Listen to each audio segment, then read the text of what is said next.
असदुद्दीन ओवैसी इस मसले पर क्या कह रहे हैं आपको सुनवा देते हैं।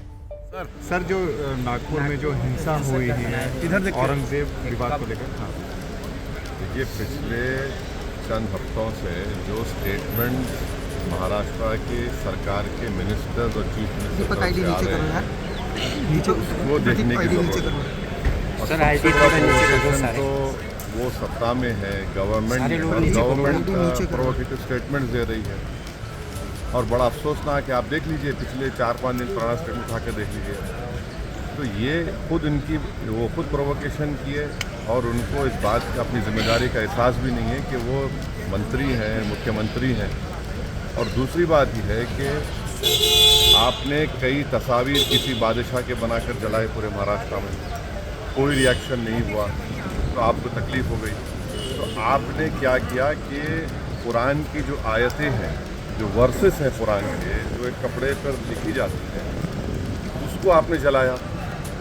और जब ये हरकत हो रही थी उसी वक्त जाकर मुकामी वहाँ के जो मुसलमान और हिंदू लोग थे जाकर कंप्लेन किए डीसीपी को कि इसको रुकवाइए। देखिए ये जो कपड़ा है जिस पर कुरान करीम के आयतें लिखी हैं, वर्सेस लिखी है, मत करिए। जलाया गया, एक्शन नहीं लिए।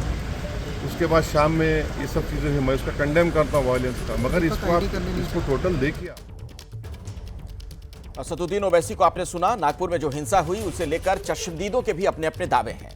चश्मदीदों का कहना यह है कि धार्मिक तस्वीरों को देखकर घरों को निशाना बनाया गया।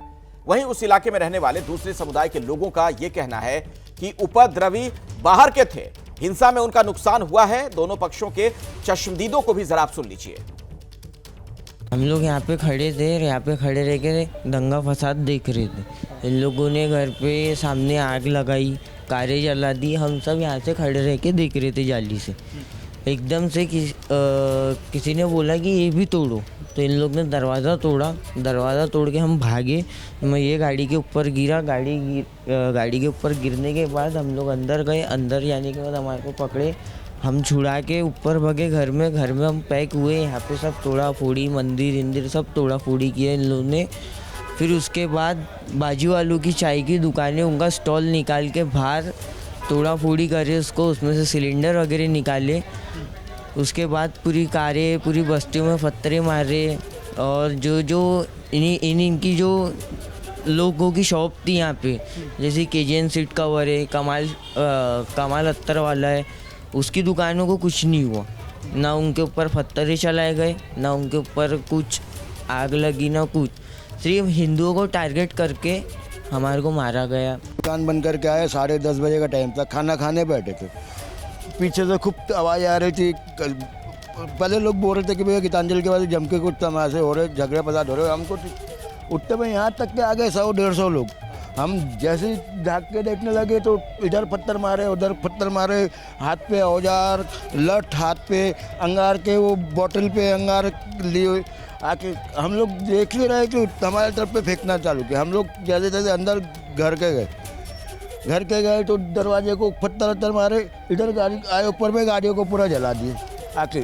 और इधर पे मेन रीज़न क्या था, ये भैया चंदू भैया है, ये बनाते हैं रामनवमी पे झांकियाँ भगवान वगैरह की। तो यहाँ पे इनने 1-2 झांकी रखे थे, जैसे भगवान की झांकी थी और पोस्टर थे। वो देख के उनने मतलब और ज़्यादा, वो तो आजू बाजू जो कर रहे थे, लेकिन हमारे यहाँ पे मेन करने का रीज़न क्या था कि उनको ये सब दिखा। इसकी वजह से पूरी ये गाड़ियाँ जला दिए, अंदर पत्थर फेंक के मारे। हम लोग को भी लगा कि इमाम साहब भी बोल रहे हैं कि यहाँ पे गोटमार हो रही है, ये हो रही है, वो हो रही। मसला तो विश्व हिंदू परिषद के द्वारा जो हुआ था शुरू, है ना, तो वो शांति में प्रदर्शन चल रहा था। लेकिन अफ्तारी के बाद में कुछ बाहर के लोग आए हुए थे, है ना। मैं कैसे एक्चुअली अगर यहाँ का रहता तो मैं ईमानदारी से बता देता आपको, क्योंकि ये हिंसा के खिलाफ हूँ मैं भी। हाँ, मैं तो शांति का प्रतीक देखता हूँ।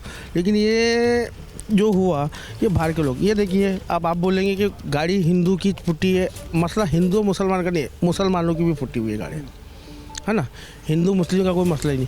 ये बाहर के लोग आए हुए थे, तो सर इन लोगों ने माहौल बिगाड़ के रखे यहाँ का। कहाँ किस एरिया के लोग आए थे और इनको नहीं बता सकते, क्योंकि मैं खुद नहीं पहचाना। हम लोग खुद, यानी हम लोगों को पूरे जो हमारे मोहल्ले, तो आप लोग अक्सर एरिया में नहीं देखते? नहीं, आज तक के का नहीं देखे उनको हमने, आज तक के का नहीं देखे। अच्छा।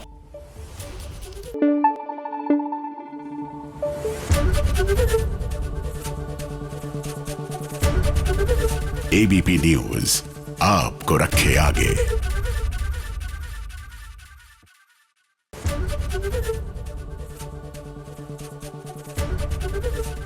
एबीपी गंगा, खबर आपकी, जुबान आपकी।